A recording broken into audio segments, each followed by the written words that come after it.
कि भाई artificial rainfall क्या होता है, कि जो चाइना कराकर इंडिया में सूखा लाता है, उसको हम लोग आज समझते हैं। तो आपको मैंने ये बताया था कि ये जो तिब्बत का क्षेत्र है साथियों, यहीं पर ग्रीष्म काल में क्या बनते हैं बताइए?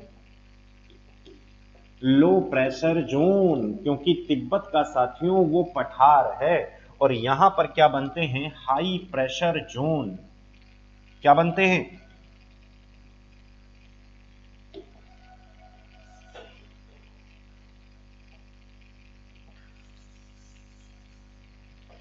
हाँ, तिब्बत में क्या बन रहे हैं बताइए जरा। भाई तिब्बत प्लेट्यू है, यहां पर लो प्रेशर जोन क्रिएट होता है और यहां हाई प्रेशर जोन कब?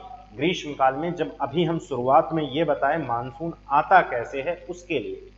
यहाँ लो प्रेशर बनता है और साथियों यहाँ पर क्या बनता है? High pressure.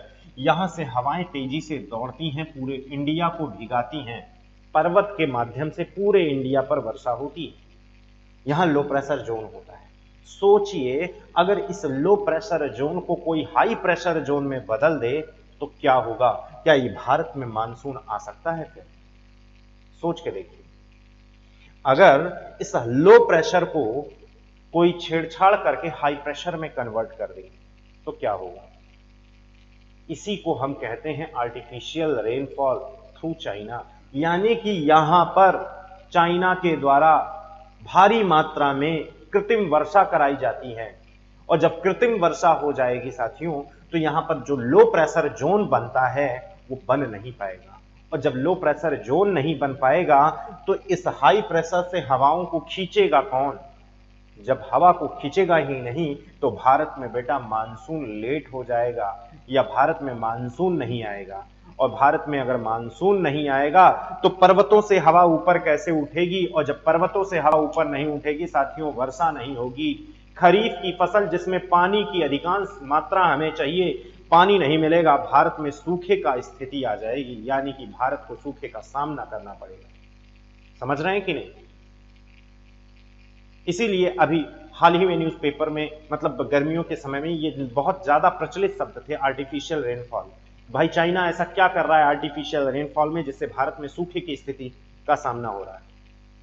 समझ रहे हैं कि नहीं? यानी कि यह लो प्रेशर जोन जो है ये अगर नहीं बनेगा तो भारत में मानसून नहीं आएगा। समझ रहे हैं? अब एक बार ये भी समझ जाइए आर्टिफिशियल रेनफॉल में कौन से कौन से कंपोनेंट यूज करते हैं। तो देखिए, आर्टिफिशियल रेनफॉल में हमें आपको यही बताना था कि जैसे एरोप्लेन के माध्यम से बादलों पर छिड़काव कर दिया जाता है। बादलों पर क्या किसका छिड़काव कर दोगे? तो सिल्वर नाइट्रेट AgNO3 और बेटा ठोस कार्बन डाइऑक्साइड, ठोस CO2 जिसे हम सॉलिड CO2 या फिर ड्राई आइस कहते हैं साथियों। क्या कहते हैं? Dry ice. तो सिल्वर नाइट्रेट और ड्राई आइस का छिड़काव जब बादलों पे कर दिया जाता है तो ये बादल के जो वाष्प होते हैं वो भारी हो जाते हैं और भारी होकर ग्रेविटेशनल फील्ड के अंतर्गत आने के कारण ये धरातल पर आ धमकते हैं, जिसी को हम कहते हैं आर्टिफिशियल रेनफॉल।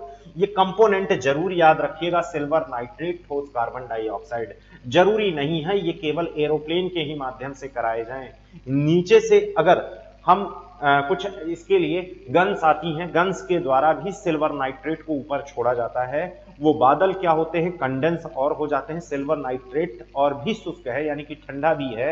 ये जो वाटर ड्रॉपलेट दूर दूर है इनको और कंडेंस कर देता है, और कंडेंस कराकर ये भारी होने के कारण धरातल पर गिरने लगते हैं। इसी को हम क्या कहते हैं? इसी को ही हम कहते हैं क्या? Artificial rainfall.